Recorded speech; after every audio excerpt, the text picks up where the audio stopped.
Howdy, y'all. Going real quick.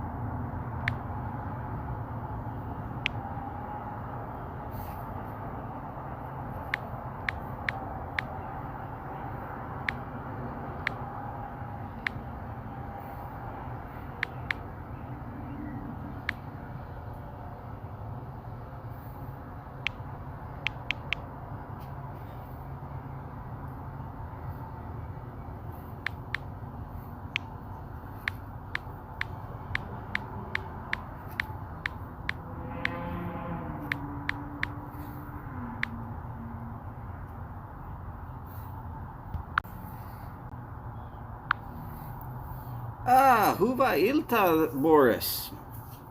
Hey, ooh, look at me. I was all kind of blurry.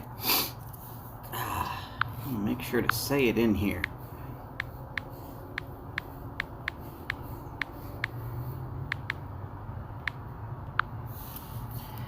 Which, us here in Texas, we just reply, howdy, y'all.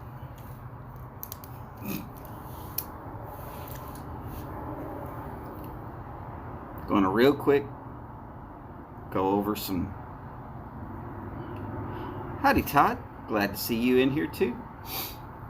Boris, you know, I always like your opinions, especially when it comes down to cigars. But I know how this is going to go. This cigar, most of y'all recognize the wrapper if y'all have been into cigars for a while. Oh, it's not going to show up very well.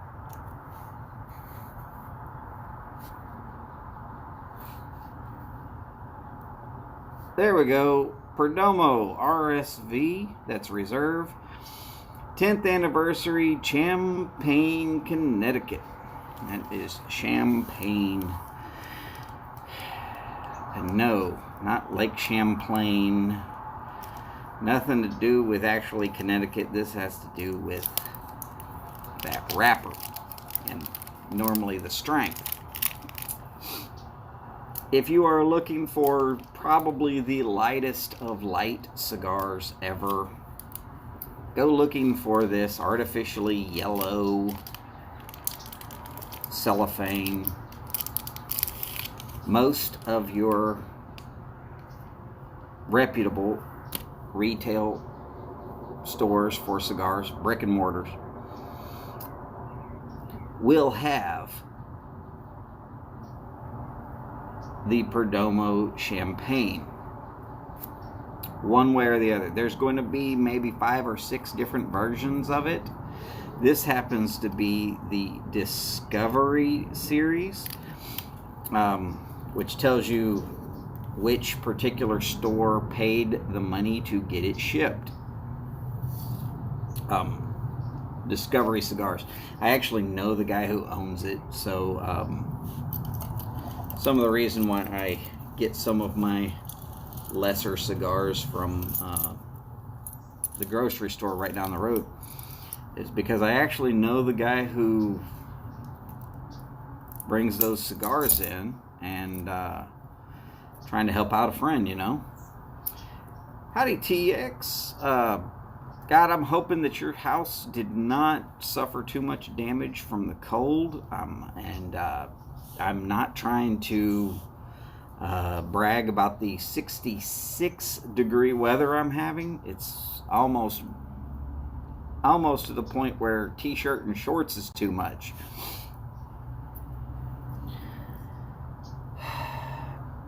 But yes, I did see your comment.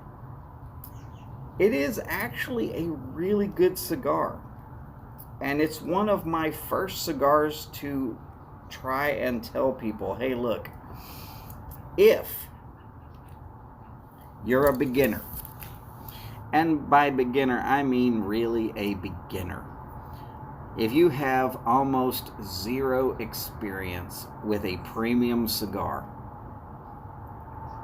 I would highly suggest the Perdomo Champagne.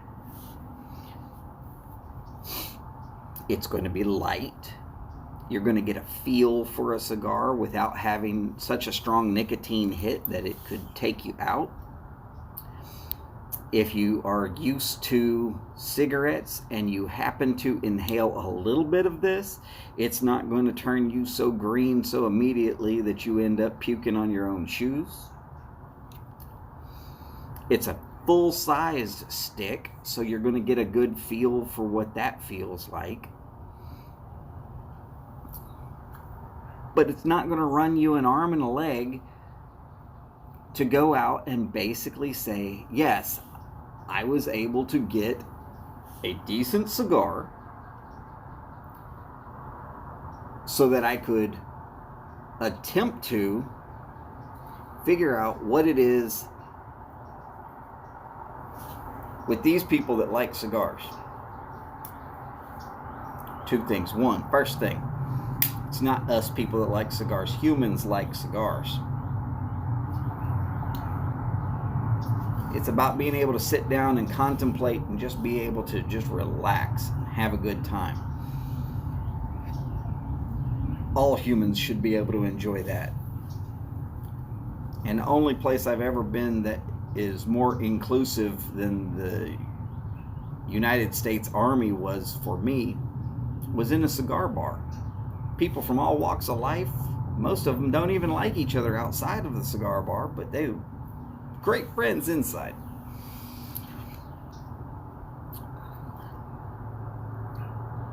But if your first experience with a cigar is going to be horrible, you're not going to understand what it is about cigars that I've come to enjoy, and that I believe most everybody in the world would come to enjoy if they gave it a shot. Okay, some of y'all are going to say, oh, no tobacco, this, that, the other. You know what? Okay, I understand. I'm not saying everybody has to have a cigar. I'm not saying everybody has to have a pipe. All I'm saying is that given a shot in the right technique with the right people coaching you through, you have a pretty high chance of A, enjoying it, and B,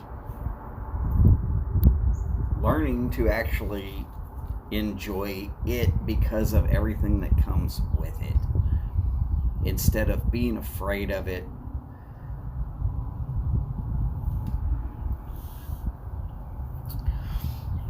So,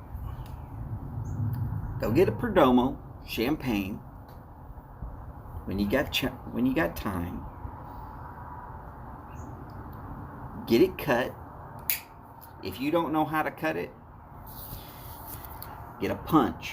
If you don't know what a punch is, see the little ring there? That's a very sharp metal. That's a punch.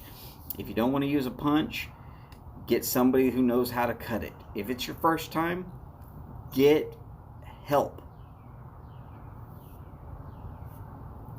You don't need to take a bunch off.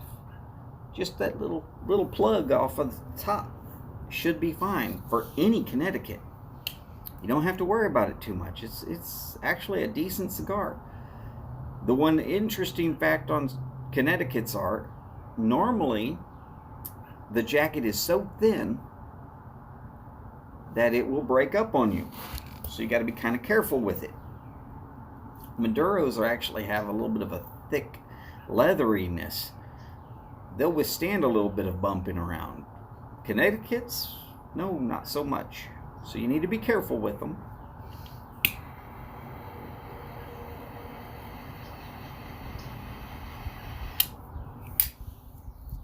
Howdy, Steph. Glad to see that you are also here and alive. TX, I'm going to tell you, try the Southern Draw. Okay, look, Southern Draw cigars, Rose of Sharon or Desert Rose. It is going to change your thoughts on Connecticut's. I tell people all the time, it is the Connecticut that Maduro's smokers would smoke if they were told they could never have another Maduro again. And people don't believe me until they've tried it.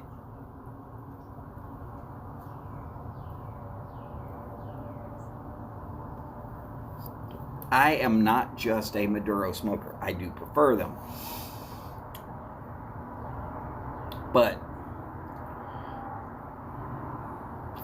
when I'm trying to convince somebody who's never had a cigar, ever, that this particular cigar is going to A, be satisfying, and B, be a real decent cigar without having to have all the frou-frou unnecessary stuff in there. Part of the reason why people get into the infused cigars almost immediately is somebody will hand them something that is way beyond what they are capable of. It is either too complex, too strong, or just so completely off the market for their flavor profile that they're going to have a bad experience.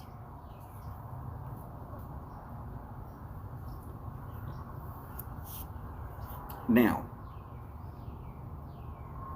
the Camacho Connecticut Distillery Edition is really good also, but the complexity of it. Now, Boris, I'm not saying anything wrong about that cigar. I would smoke them right there with you. It's the complexity of it. I don't want to hand somebody a cigar that has a lot of complexity and have them trying to figure it out on their first shot.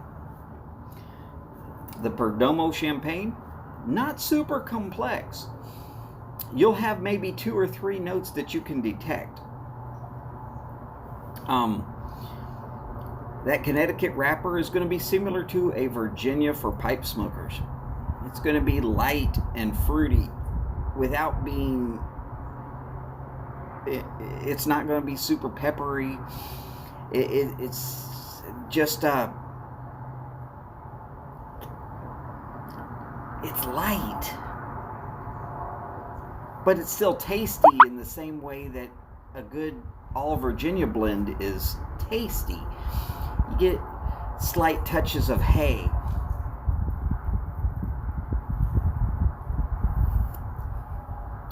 You get a creaminess that's going to disappear in other cigars, especially the Nicaraguan blend cigars. That creaminess is going to like go out the window. And like I said, it's got that light sweetness of just a natural tobacco sweetness. If they can get 2 of those, they're doing good.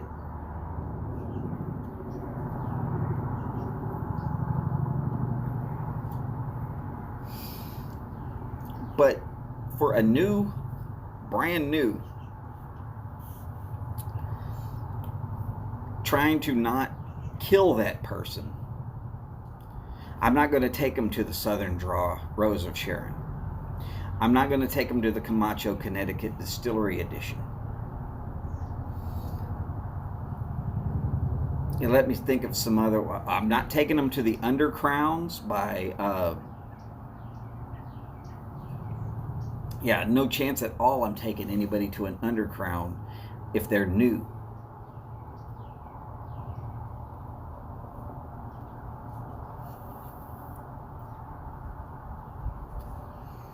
The Project 40 by Alec Bradley, which skin type is basically a Connecticut.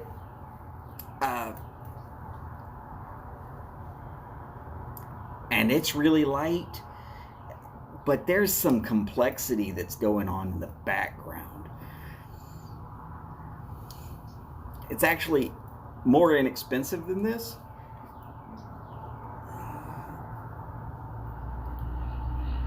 But there's a lot of shops out there that will not be carrying Alec Bradley. where almost every shop I've ever heard of carries Perdomo. If nothing else, then for those ultra-light Connecticut's, their champagnes.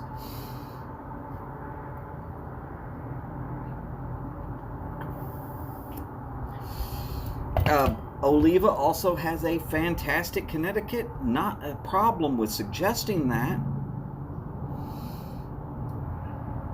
Again, I find almost every other option past this to be either a little more complex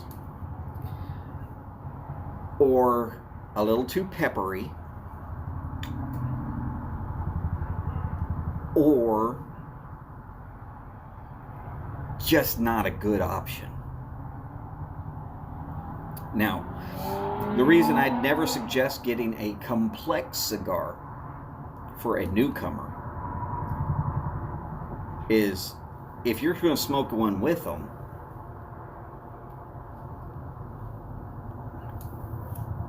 as an experienced cigar smoker, TX, you take care. Be safe up there in Fort Worth, and I hope everything's going your way.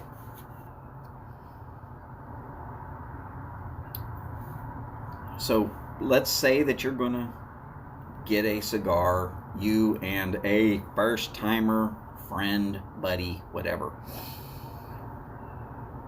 and you get the same cigar. And yes, you're dropping back, way back. You know that you just got to sit there and bite the bullet. It's probably not even a cigar that you're going to love.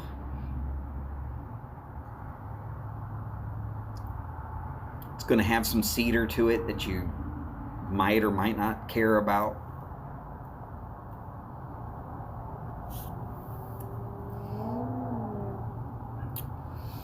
Now, most cigars have 5 tells, the notes that you should be able to pick up. But if you have a cigar that has 7 or 8 notes, or has a real complexity, and by complexity I mean that the flavors are melded so closely together that trying to pick one from the other is almost impossible. And you just have to go with little bitty tiny flavor cues on, oh my God, this is what I'm getting. You hand that to someone who's never had a cigar before, and you are just going to pretty much embarrass them, because they're not going to know what they're tasting. Not the first time. Nobody knows what they're tasting the first time.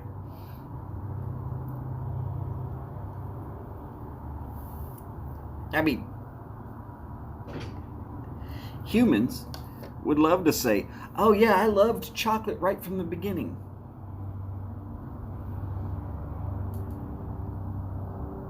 I've known some kids that would not eat anything brown, and you try to hand them a piece of chocolate knowing that they're going to love it, and they're like, I'm not touching that. Little kids love chicken fingers, right? I mean, chicken fingers, chicken strips, chicken nuggets, anything breaded and fried and chicken, man, they will tear it up. Well, I took a girlfriend's little brother with her and I to dinner one time. Not the woman I'm with now. And her little brother didn't know that calamari was calamari. We told him it was Italian chicken fingers.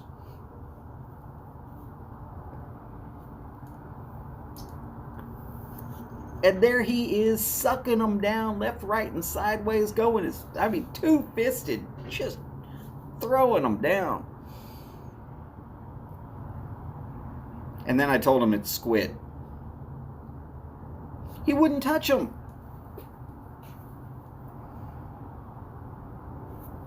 Wait a second. I just saw him sucking them down left, right, and sideways like they was going out of style, and this was the last possible one to have. Told him what it was. He wouldn't touch them. So humans will also lie to themselves.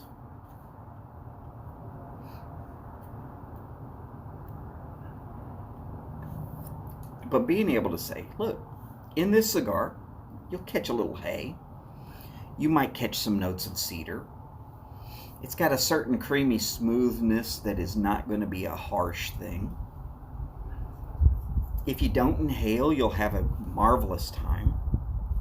The retrohale doesn't improve or detract from, but you can practice it.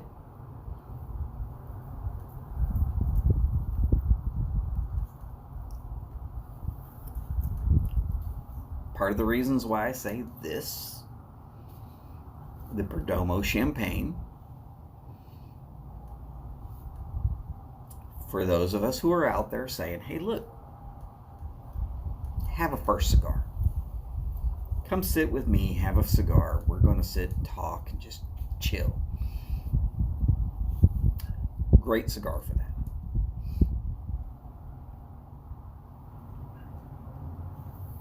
Now, if you have enough of a reputation as a cigar person, you can tell them, look, I'm going to get you a cigar that is appropriate for your level of knowledge of cigars, and I'm going to get me a cigar that I like. And that's not going to offend them. But until you actually have that kind of a reputation, it's a little easier to just say, look, we're both going to smoke the same cigar. Now, for those of us who are longtime cigar aficionados, be prepared that you're going to need another cigar afterwards, because it's not going to be strong enough for you.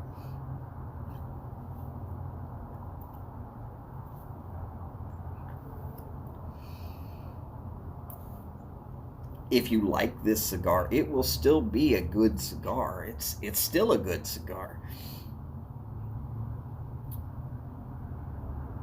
But the chances are, if you've been into cigars for a while, you've graduated past Connecticut's. Unless you've gone all the way through to the hardest of the hard double Lajero, ultra dark Maduros, and you have come back from that and come back all the other direction back to Connecticut's. I know a guy that happened to. He's about 80 years old. He started when he was 20.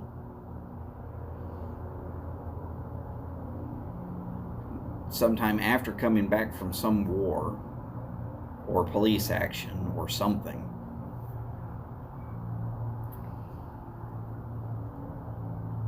And he said he started with Connecticut's, worked his way through, and then worked his way back to Connecticut's. And now he's on Connecticut's. He says when Connecticut's get boring again, he'll go back the other way. Unless they put him in the ground first. His words, not mine.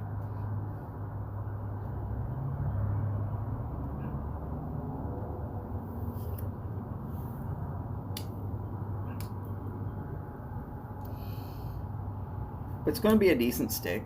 It's going to hold an ash fairly well.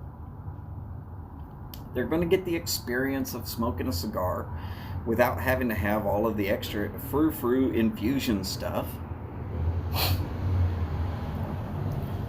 It's going to smell like a cigar. It's going to taste like a cigar. It's a cigar. It's what it is.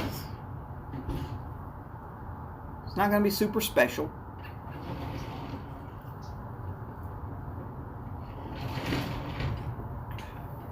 But the flavors on it are separated enough that it should be easily identifiable.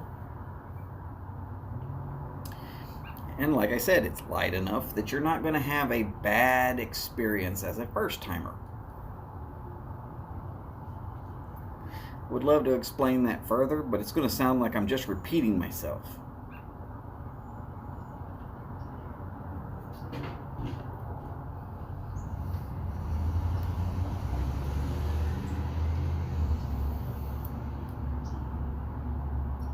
Oh, yeah, it was pretty close to noon by the time I got out here today. Maybe not noon. Let me see. What time is it? No, it's 11 o'clock. Sorry, it was pretty close to 11:30 by the time I got out here today. I spent most of my morning taking plants out of the house.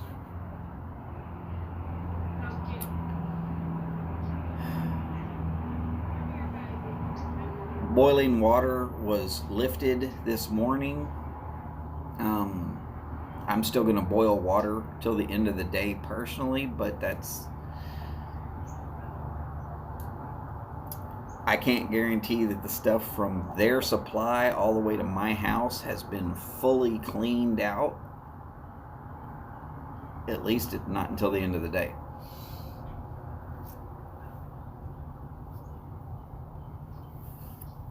Now, Todd, that's a great question. I have had some cigars with a very light wrapper that were actually quite strong.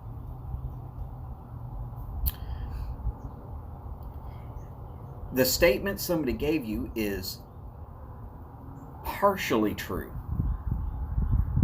It tends to be that Connecticut's are lighter or less strong. Now, they are less strong in flavor. That's not to say that they are less strong in nicotine. That is to say they are less strong in flavor. If you smoke a Connecticut, after smoking a Maduro, you are barely going to taste that Connecticut. The other side of that is, if you smoke a Connecticut before you smoke a Maduro, you'll be just fine because you will taste both equally well.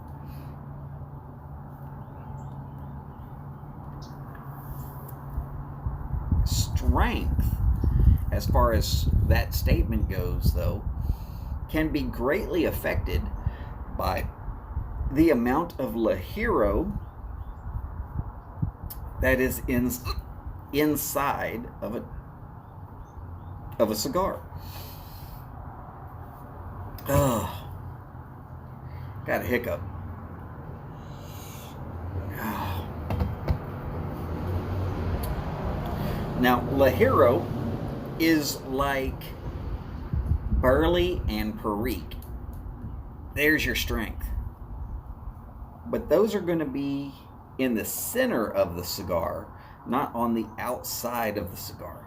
Howdy, Skip. Glad to see you in today. How's your schooling going? Hopefully you have no papers right now.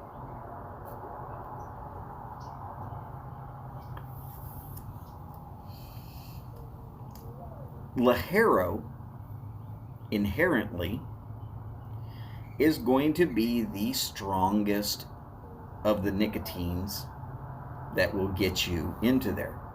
Consequently, it is used a lot more sparingly in most of the Connecticut blends. But as you get to a natural wrapper, you could easily see a double Ligero. Or you'll see some things where they will say something like the Camacho triple Maduro. They actually use a lot of Ligero in that. You don't have to trust me on this. You can look it up. It's easy to look up.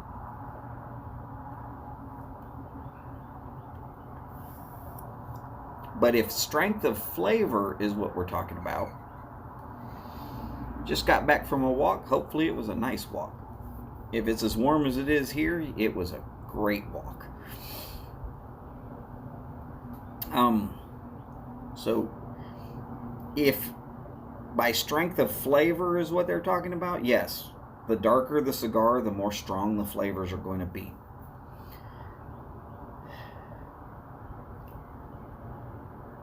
The best way to explain this is it's like coffee. You can have a lot of nicotine in a really light cigar. you have a lot more caffeine in a really lightly roasted bean. The darker they are, you'll have more flavor, but quite a bit of that nicotine might have turned into the oils that come out, and it might have evaporated. And here's where plume comes into play. If you see a cigar with a lot of plume, it will not have a lot of strength, because the oils in the tobacco have come out, brought the sugars forth. A lot of that strength is going to burn off without getting to you. Now the flavors will be more intense, better, richer. It's very similar to coffee in that respect. If it's roasted, you have burned off some of that caffeine. It will be lighter in caffeine and stronger in flavor.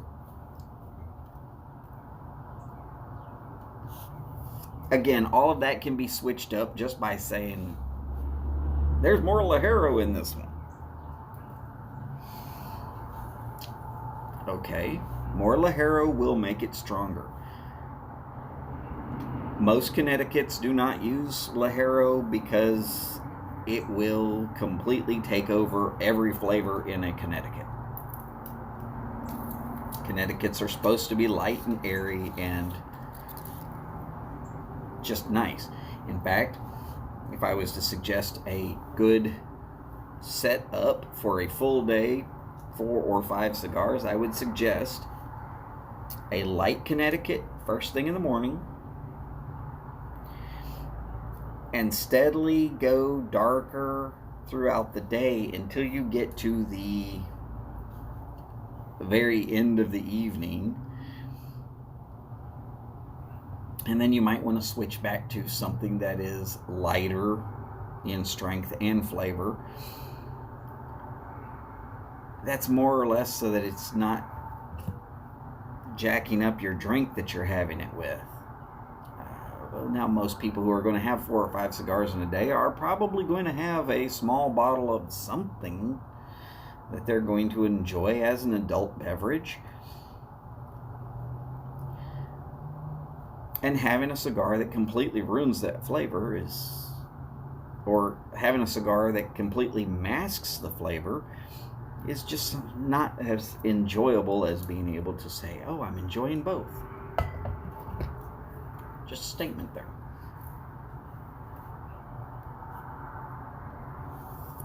And of course, my personal statements and opinions are correct for me and are not the end-all, beat-all of everybody else out there. There will be some people that say I am completely wrong and don't listen to me at all. I will accept their opinions as their opinions if they will accept my opinions as my opinions.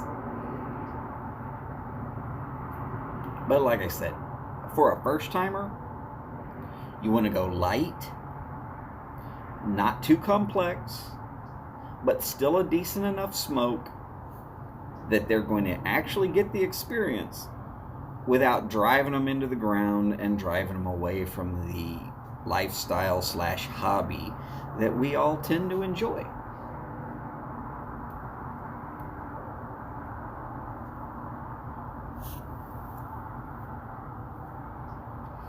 Have to balance the good with the bad. The good is they're at least attempting to enjoy this lifestyle and hobby. I got a small skin flake from my psoriasis coming up in my mustache.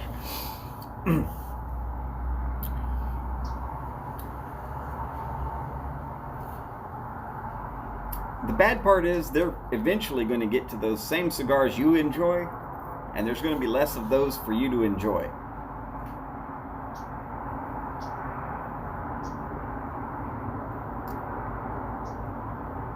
Have to take the good with the bad.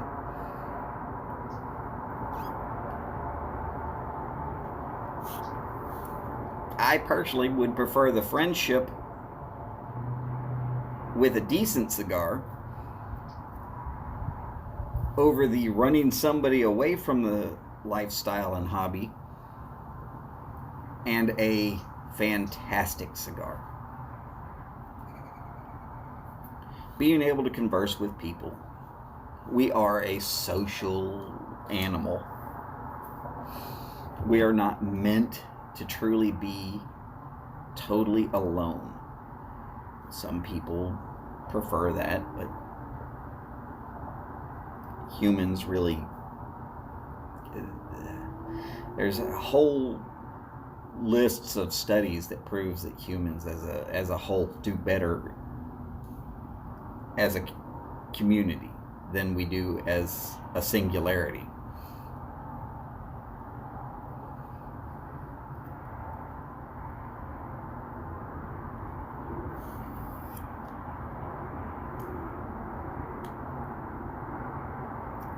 I'm not trying to stop you from being a single, all by yourself person.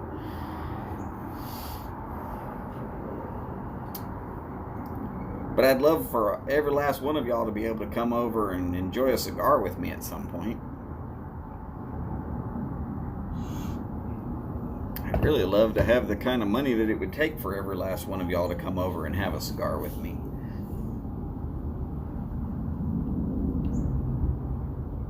For some of y'all, like my friend Boris, oh my God, I might have to spend some money. I can't give him just an average cigar. He's got Cubans. He can smoke Cubans. And good Cubans. I know because we've talked about this.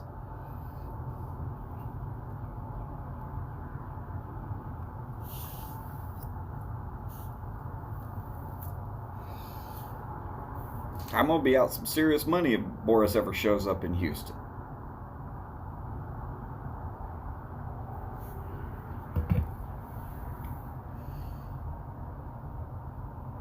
Some of us regular Americans show up. I mean, I could show him some decent cigars that aren't going to run me an arm and a leg.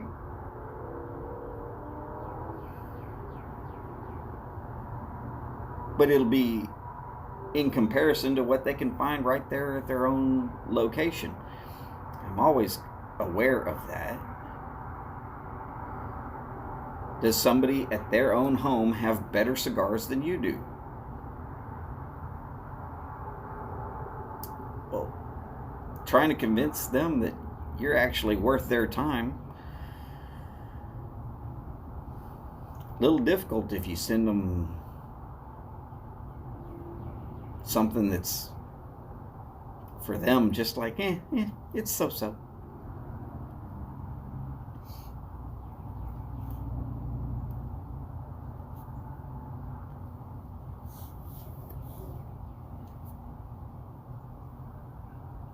Call them how you see them.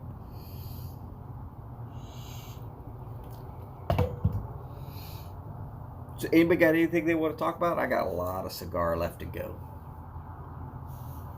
I'm going to let y'all pick a topic. Pretty much took this cigar conversation for about 40 minutes of a flight, and I don't want to just cram it down your throats.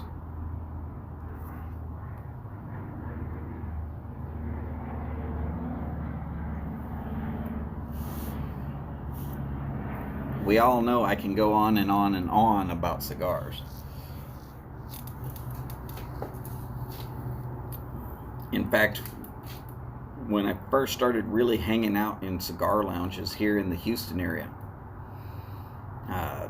after a little while they started calling me Don on and on and on, because I'd talk with anybody about cigars.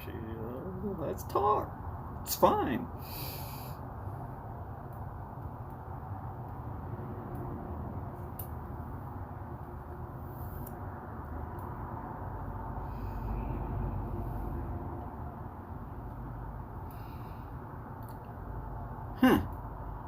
Got a honeybee that has survived the cold and is out looking for pollen. So naturally he's over here wondering what in the heck this cigar is. Yes, actual bees do like cigars. Oh, Ramon Alonis. Oh, yeah.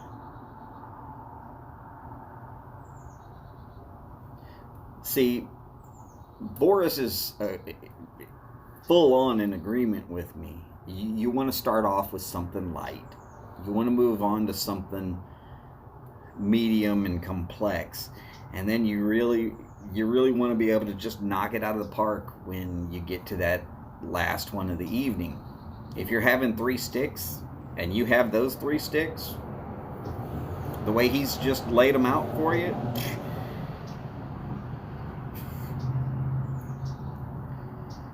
you're not going to be having a bad day. That's a bad day. And for anybody who doesn't know what he just said, that is the Hoyo de Monterey Epicure, probably number 2. Over coffee, great stick. It's not as big as this one. It lasts a cup, maybe a cup and a half of coffee. Great. Very flavorful. Excellent cigar. The Partagas Series D number 4. Absolutely a wonderful cigar. But definitely stronger than the Hoyo de Monterey Epicure number 2. And then the Ramon Alonis, which the brand Ramon Alonis is legal in the United States, but the one he's specifically stating is the one from Cuba. Much better stick, the one from Cuba. I've had a few. Can't recommend them highly enough. Just excellent stick all the way around.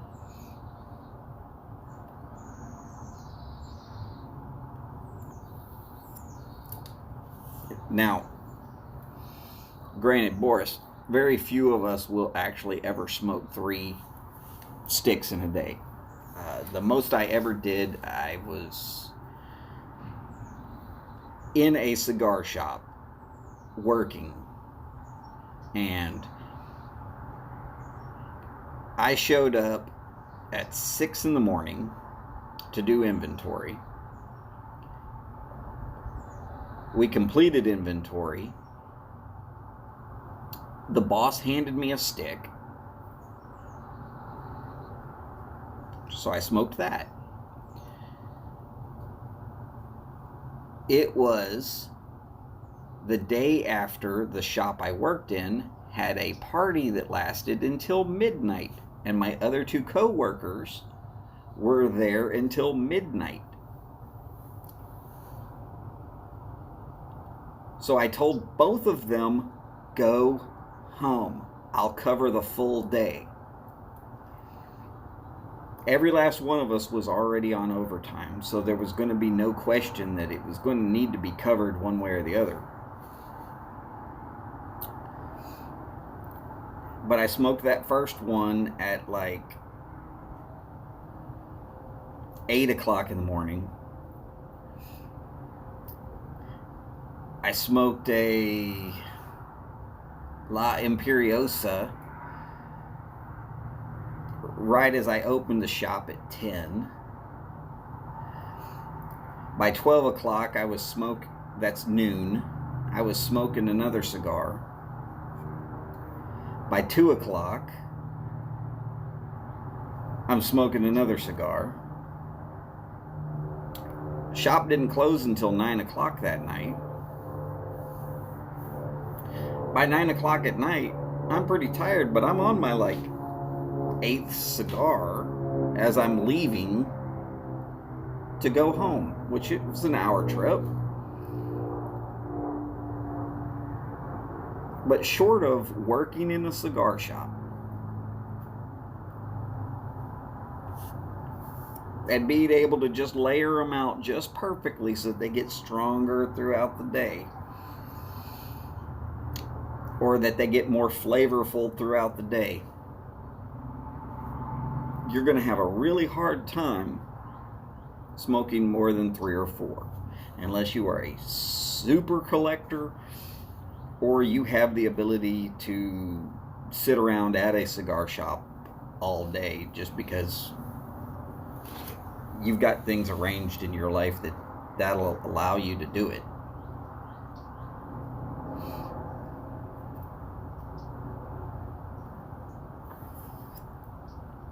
If I was to only get to smoke 1 cigar a day, but I could smoke as many of them as I wanted, I might get through 5.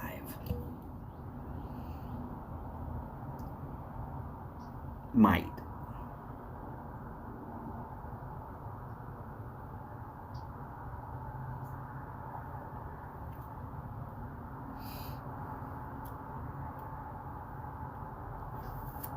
Let's remember, I was at that cigar shop from 5 o'clock in the morning when I showed up until 10 o'clock at night when I got to go home.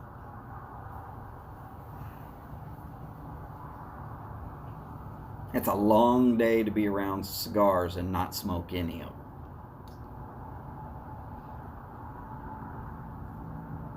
Boris, I think that is very true with all of us. It's more about the bank account than it is about anything else.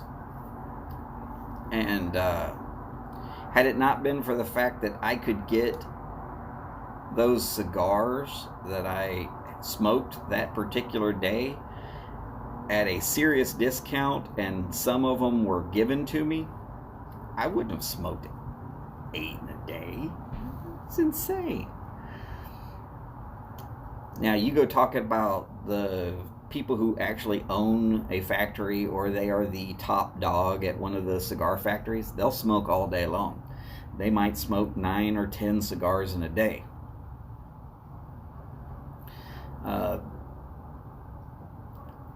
These guys who have to try every cigar, they're professional tasters, they're sommeliers, the guys who really have to. The most I've ever heard them smoking in a day is 9 or 10. And that's more work than it is actually sitting back and enjoying the cigar.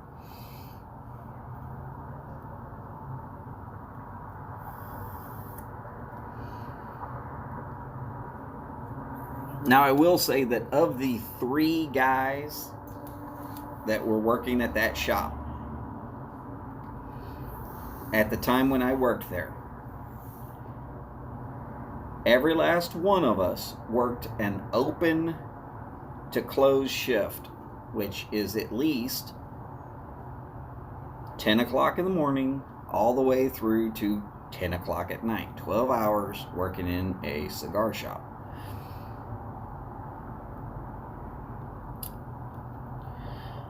Boris, actually, you are very correct. Very few people smoke the whole entire stick if they are truly working.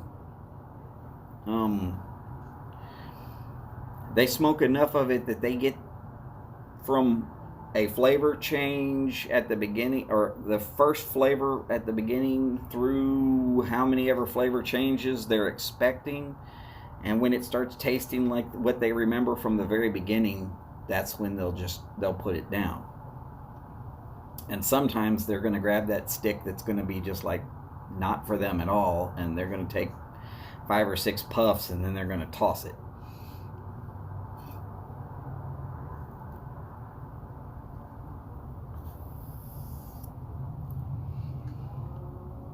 A Palma and a Puma throwout.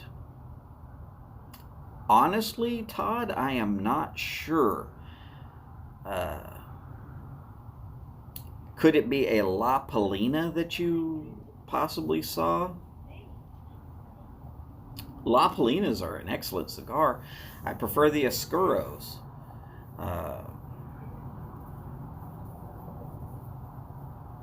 Mr. Sam's pretty damn good. As far as the Puma throwout, I've never had one, so I'm not going to be able to specifically tell. And anybody who has ever said that they have smoked every cigar is a liar. There are new brands, new blends, and new types of cigars coming all the time.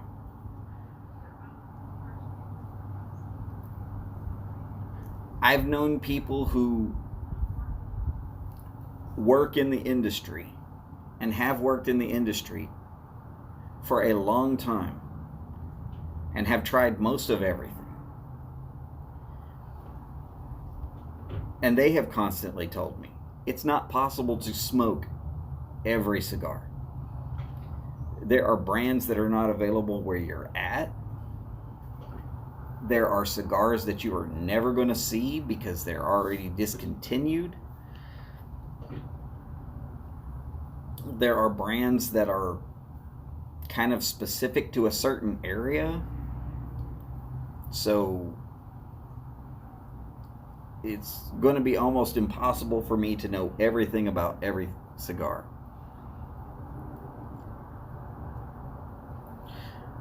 Okay, so Pumas are probably gas station cigars then.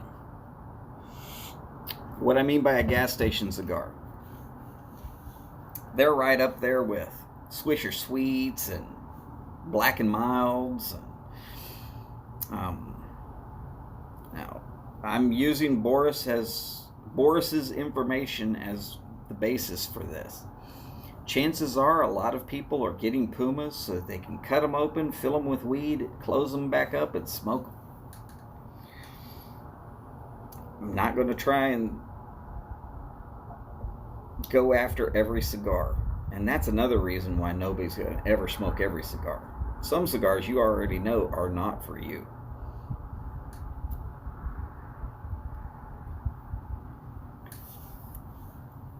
I had 40% of the acid lineup in my shop. I didn't have enough space to get 100% of it. And I wouldn't have smoked 40% of the stuff that I did have. Infused Cigars and me, we just don't really get along that well.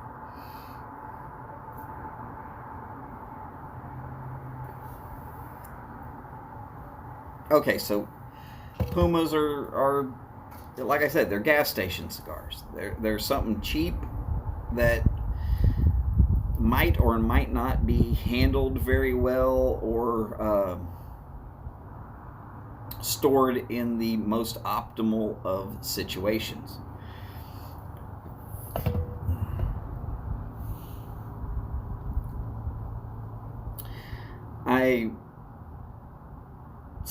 I've not heard of the Palma.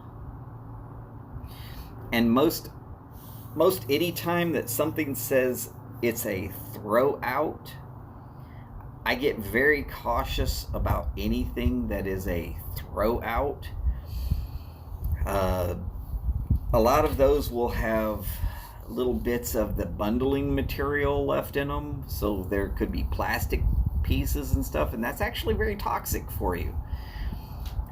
You quite honestly, and I know Steph is going to love hearing this, but you would do better to just smoke a cigarette.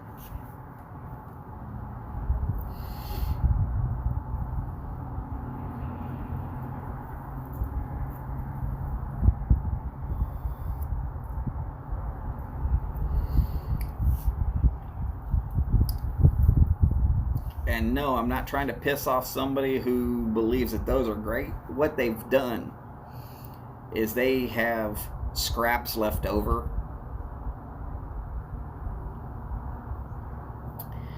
And instead of just throwing them out, they figure, hey, you know what? Roll them up. See if we can't sell them. If we make a buck, it's still better than throwing the product out. It's not because they're trying to put out a crappy cigar. It's It's because they're not trying to waste money.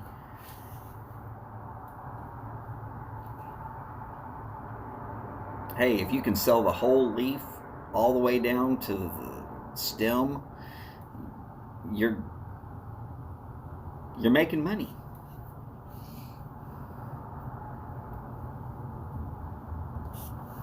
Howdy, Del. Glad to see you in today. In case you're looking, I am smoking a Perdomo Rsv Champagne 10th anniversary.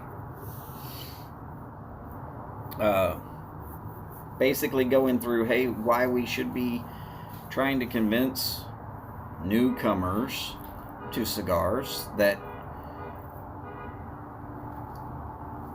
it's a decent stick, and in my opinion, really the way to go for first timers.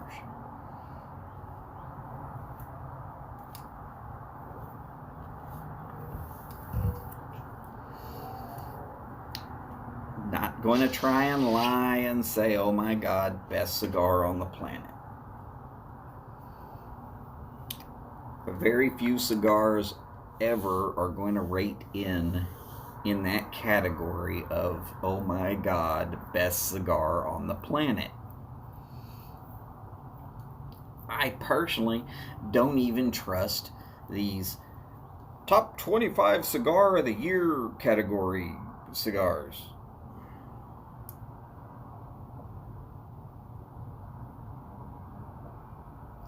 A couple of years ago, the cigar of the year on one of these publications. Now, I worked in a major cigar shop in the Houston area. We had 4 different stores. You can look it up if you want to. We had this thing called the Texas Cigar Festival. You can also look that up if you want to. The cigar that became Cigar of the Year that year was a brand owned by the company that owned the shop.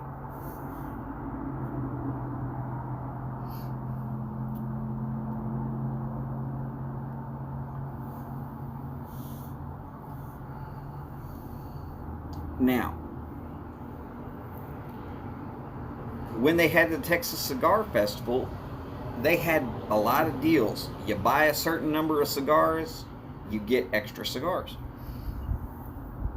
And people were, I don't know, till I'm done with this cigar. I might be able to make it pretty good time there, Martin.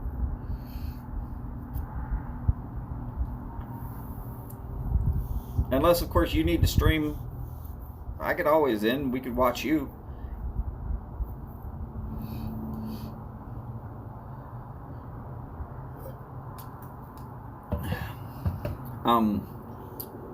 So the Texas Cigar Festival, the cigar that became Cigar of the Year was one of those that was a freebie cigar. You buy 5 cigars, you get this one for free. You buy a box of cigars, they would hand you a 5-pack of them for free. And it was like that all throughout the evening. 20 plus cigar manufacturers there in one area. Great deals. Fantastic deals. I saw people stock up their whole year's supply worth all at the same time. And getting as many free ones as they could. The hometown cigar, the one that became Cigar of the Year, this woman could not give that cigar away.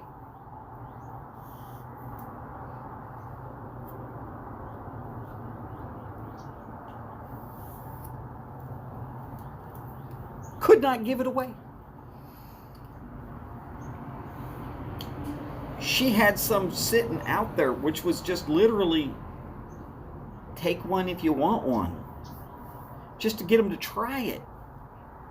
And people would take like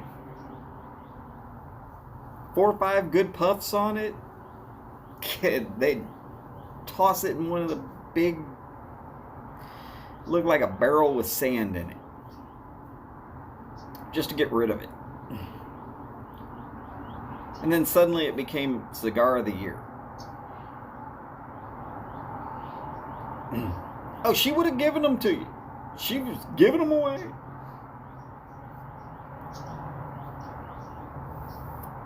Nobody bought them. She couldn't give them away. By the end of the night, she had stacks of these things. We had to inventory them all back in and then get them shipped back out to the home company. And then it became Cigar of the Year.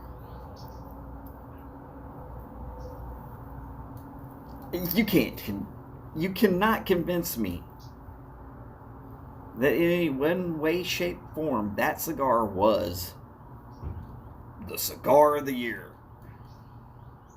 I think the last time I smoked a Cigar of the Year that I thought really, really deserved that title was the LFD Andalusian Bull. God, you got to go back. I think that was 2016. Might have been 2017.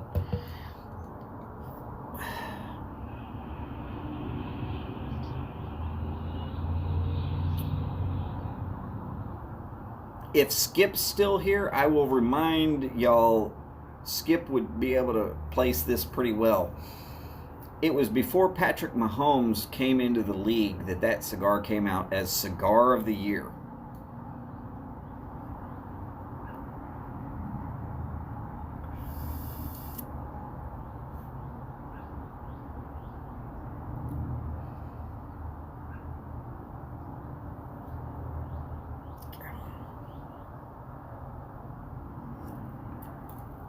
So if y'all want to trust those top 25 cigars of the year, y'all go right ahead.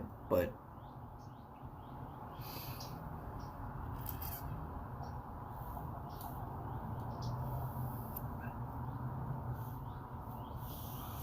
I don't trust them. And I've seen plenty of other cigars of the year that I was just like, how did this even make it to the top 25 list?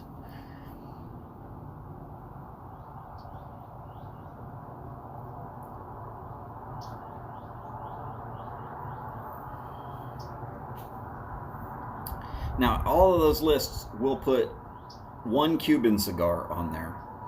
They'll put one Padron on there. And they will put probably like an Opus X or something like that on there. They're going to put some really good cigars on there to try and give their list some legitimacy.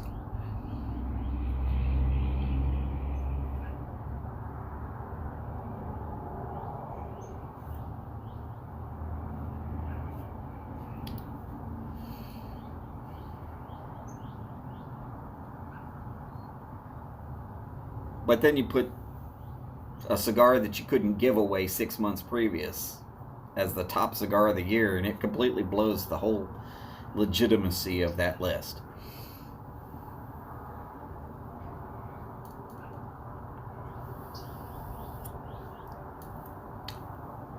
Martin, I am definitely going to be watching that as soon as I finish up a cigar.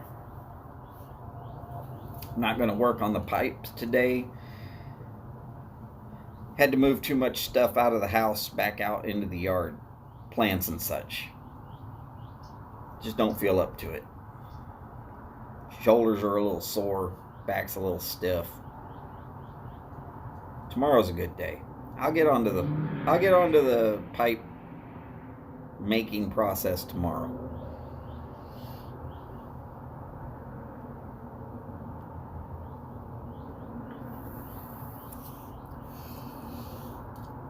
Now, sooner or later, I'm going to actually get in with Martin on some of his cigars.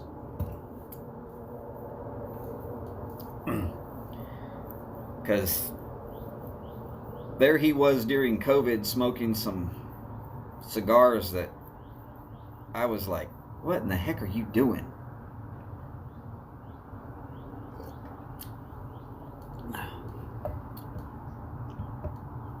A Palma and a Palma throwout. Okay, a Palma is one that they're trying to sell as a premium cigar. A Palma throwout is the scraps that are left over from making the Palmas, and then they're trying to still make a little bit of money on it. That's pretty much the whole difference. If you're looking at one specific brand and being able to say, okay, this small little category here, but one says throwout, somehow it didn't make it. Either it was too heavy or too light, or they burned a small section of some of them, and they analyzed it and found that there was horsehair or plastic wrapping or something in there that shouldn't have been, but somehow still made it in. Might be rat droppings in there. I'm not saying that that's what's in there. I'm just saying it could have been. Throwouts are, you either like them or you don't. Favorite cigar is Fuente Angel Share, which is an Opus X specific brand. Hard to come by. Gotta tell you, if the Angel Share is for you, the Don Carlos, especially if you can get the Don Carlos, well, any of the Don Carloses are pretty much the same, or the Eye of the Shark, they're going to be very, very similar to the Fuente Angel Share. You should probably try those out. They're going to be a little less expensive and just as good.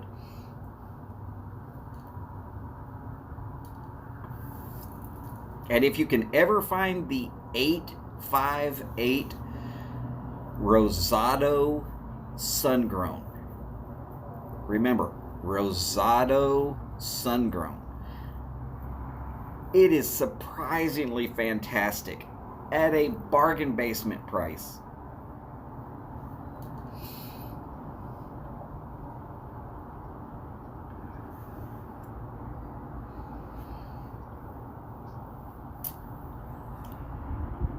Martin, I'm okay with your statement on those big humidors,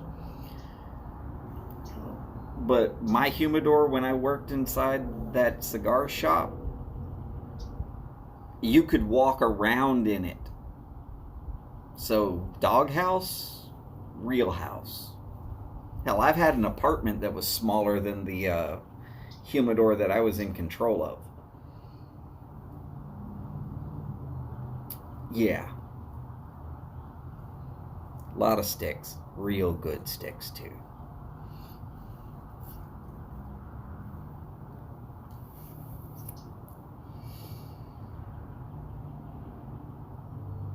But though I would say that the Padron 1 would compete any day of the week with the Angel Share.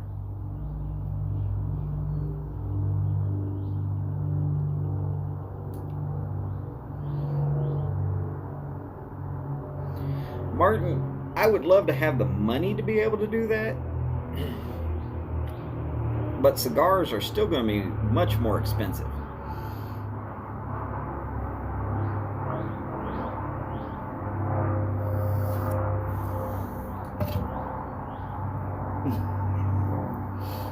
No problem, Martin. I'm just reminding you that I worked in a sister shop to what was at one point in time considered the largest humidor in Texas. Since that point in time, Cigars International has moved at least one shop into Texas, and they have taken over the ability to say largest cigar humidor in the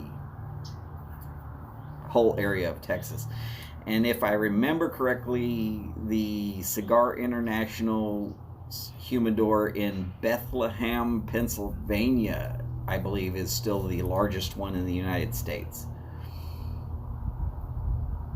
Be prepared to take a Segway tour if you actually go up to those locations, because you'll get tired walking around. You're going to start losing track of how many cigars are actually there.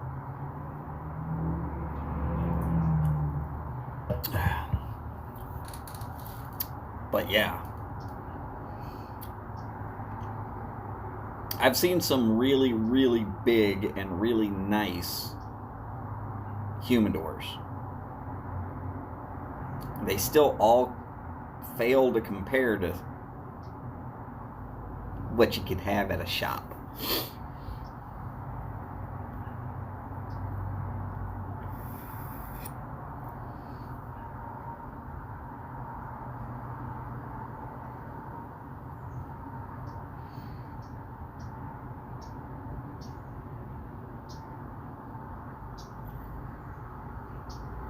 Well, let's see. Of the last politicians who might have actually had a humidor of that size and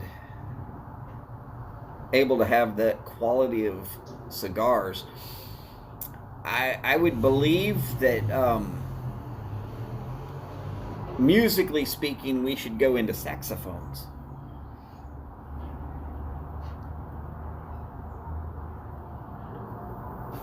But I might be wrong. It could just be somebody's governor.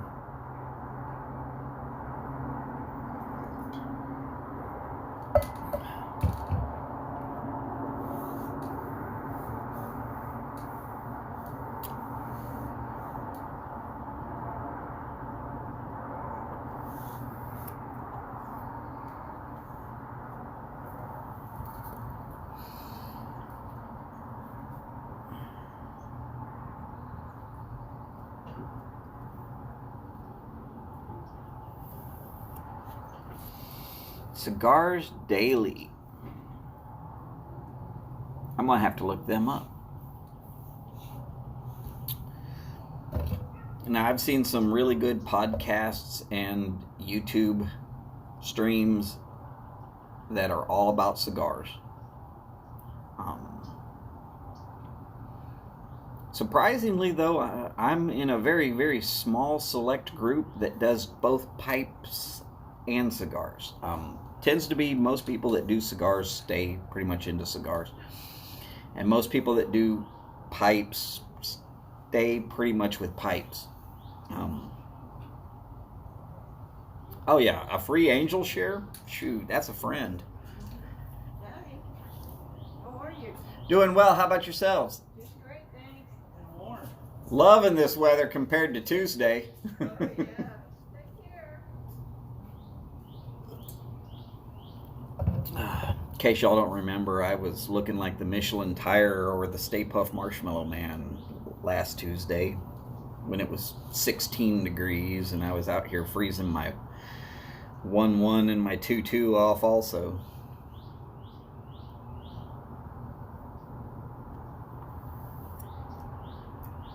But not like Doug's 2-2 that we were laughing about. Curmudgeon will never see my live streams this far into a live stream. I'm not worried about it.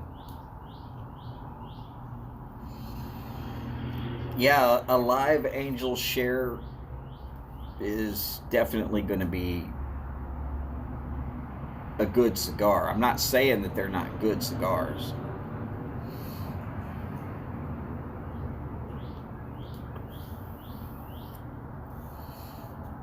I don't miss the super cold streams.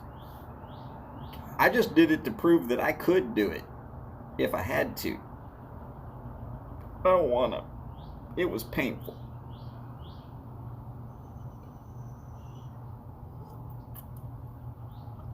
Watch me pout. no matter what, I could never hang out with Boris during the winter.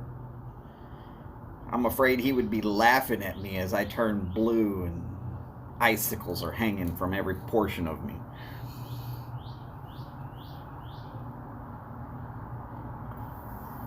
That's not to say that we would stop being friends. That's just to say that he can handle so much worse than I can. Oh. Boris, I feel your pain.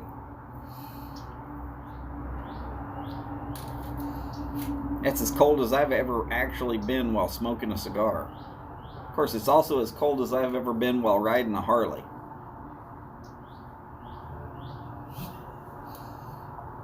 And yes, I guarantee I was dressed with every layer of clothing I could put on, and the top layer was all leather.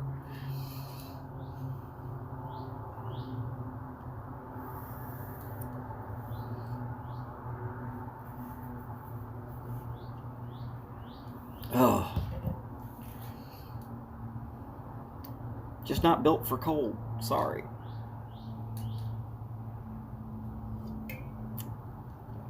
Oh. And Boris just naturally says, "Oh, it's a bit colder." It's only cold enough that all of Texas would be having broken pipes and completely bad weather for the rest of their lives if they stayed there. Love you, brother.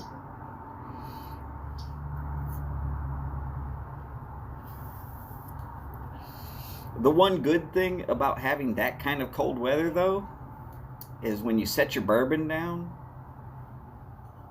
you can pour it inside the house and bring it outside, and in just a couple of minutes,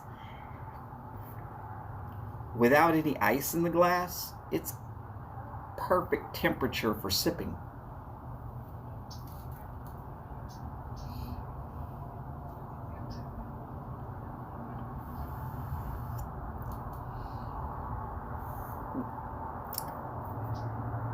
Martin, if y'all wanted to sit there and make it so that there was a full-on walk-in freezer that was that big, I swear to God, I would fill it up with meat and I still wouldn't be able to walk in. But the stuff that was coming out would be smoked.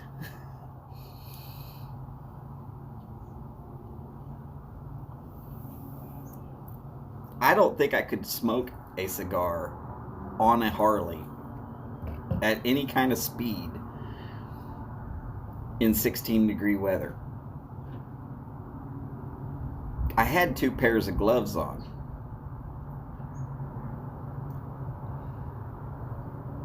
The only reason the top pair of gloves was not leather, as far as the gloves go, was because they were snowboarding gloves. Was not going to let my fingers freeze off just because I wanted to ride my Harley.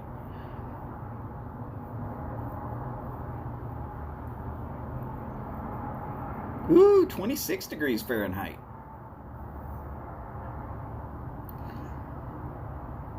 That's almost tolerable compared to 16. Yeah, it would be funny watching me try. I wouldn't even try. 2 things. One, I would need a Harley again. Shattered a kneecap the last time I ever rode one.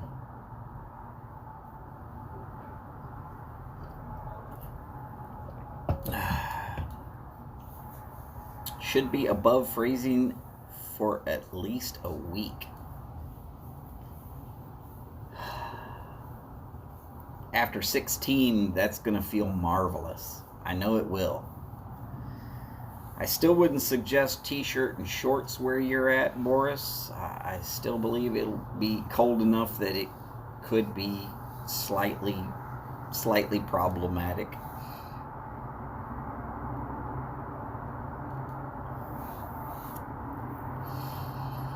But hey, according to Martin, after you roofie the first 3 or 4, it gets pretty easy.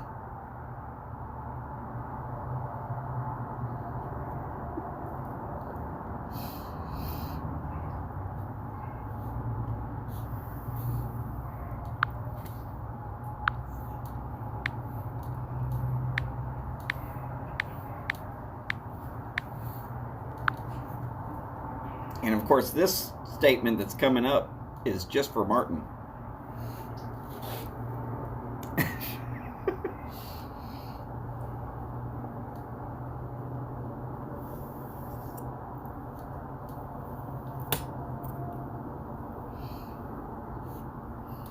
Hey, y'all got to remember though, this Friday coming up, we got to get 60 people in Martin's show all at the same time.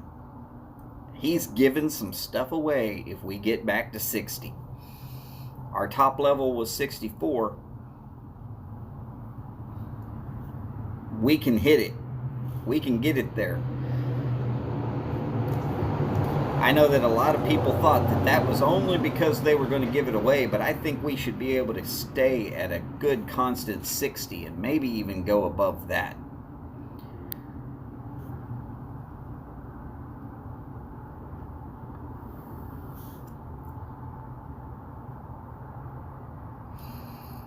Are you above 6 hours of daylight at present, Boris? One of the unusual and hard to deal with things that happens in Finland is that during the winter it never actually gets to be daylight, and during the summer it never actually gets to be night. There's certain sections in there where it just doesn't happen.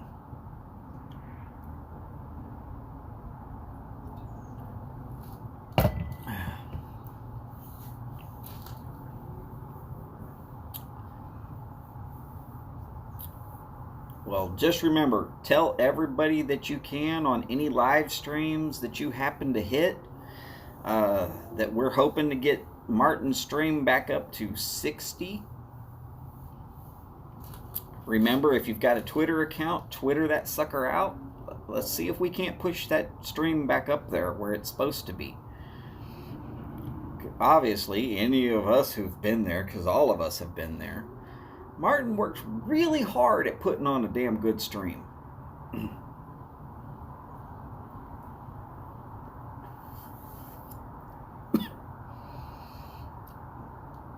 It's kind of a shame that if he's not actively trying to give stuff away, people don't tend to show up. I mean, it's part of the reason why I don't get into a whole lot of GAWs, is because I start feeling like I'm just there to be a freeloader.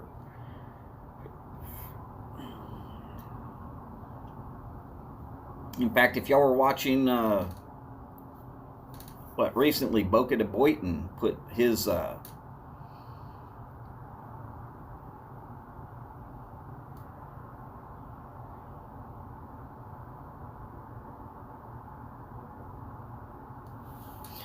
So Boca de Boyton was giving stuff away, and if y'all watched my VR for that, you would see that I said, let's make Steph the Belle of Briar. Let's make Skip the Prince of Perique. Yardism the Czar of Nicotine. And should my video win, I said, send the pipe to Phil at Briar Report.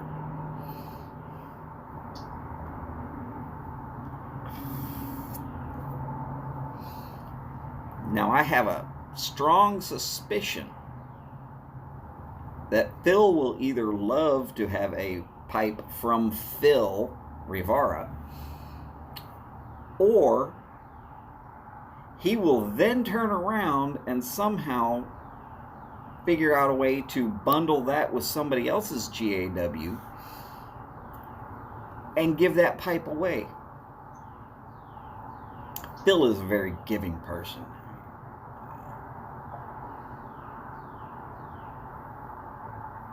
I can't guarantee he's not going to keep the pipe, just saying that there's also that possibility that later on somebody might be receiving that pipe.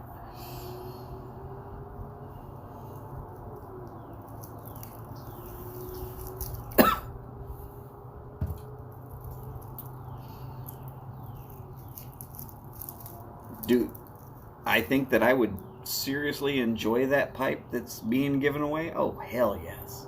It's beautiful.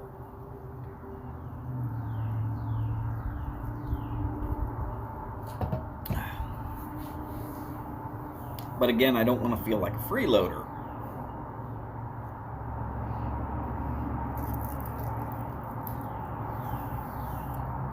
And yeah, Cane Rod doesn't give stuff away. Yardism doesn't give a bunch of stuff away. I'm not monetarily sound enough right now that I can just give stuff away.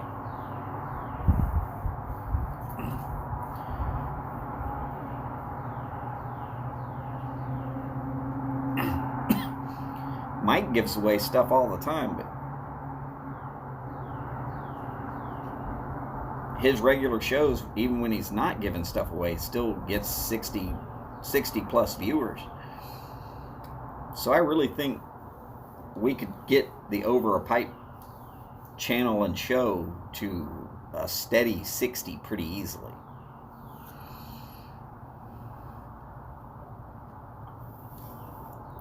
Oh, Mike's shows are fantastic. His content is superior to most people's.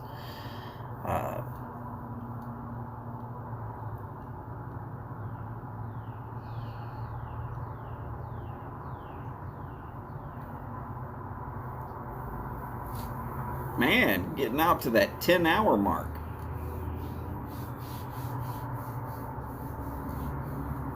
Nice, Boris. I don't think it ever stays less than 10 hours here in the Houston area. Even on our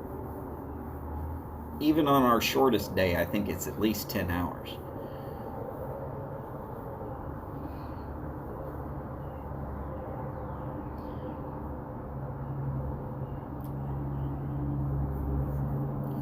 So are you just taking the excerpt of when you did your 5 blend challenge and putting it out there for this Wednesday?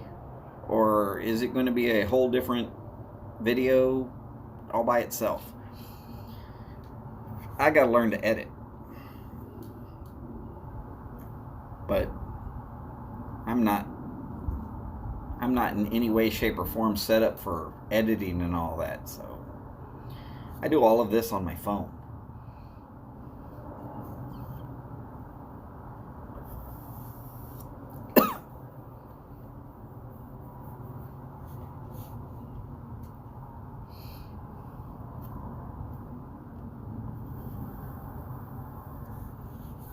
Putting the Joe Rogan spin on it. Good for you, Martin. Don't overwork it.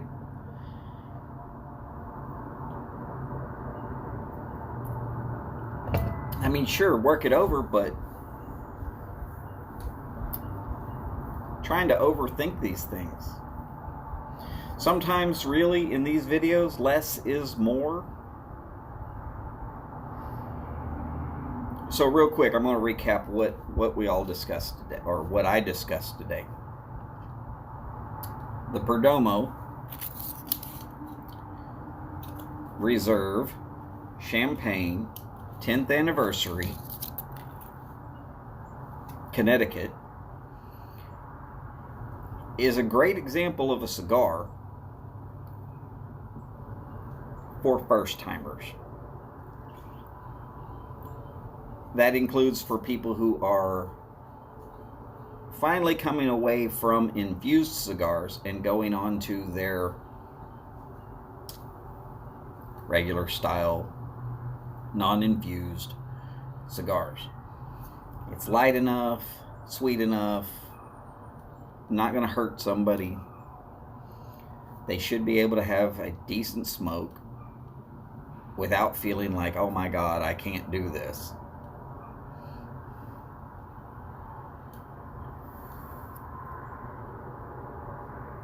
And that's pretty much the short of it. You want to make sure that it's not too complex. Nobody wants such a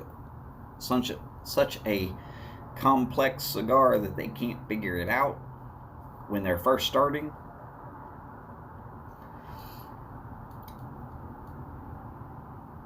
That's, yeah, I could have made this video into a 5-minute little excerpt. But I also wanted to have some coffee and smoke the whole cigar.